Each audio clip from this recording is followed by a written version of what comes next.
bruxismo e apertamento é um ato involuntário de você apertar ou ranger os dentes. Isso passa despercebido, pode passar despercebido, porque você pode fazer isso à noite quando está dormindo ou até acordado.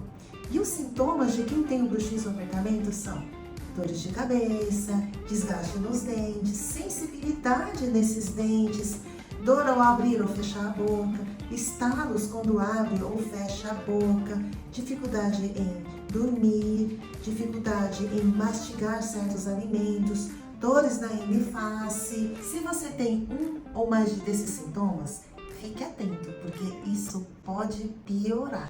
E as causas de quem tem um bruxismo ou apertamento são estresse, a ansiedade, os dentes tortos ou fora do lugar, distúrbios do sono. Ignorar esses sintomas pode trazer problemas sérios.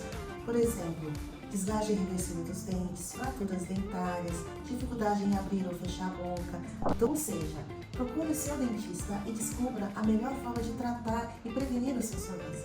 Cuidar da saúde bucal hoje é viver sorrindo e sem dores amanhã.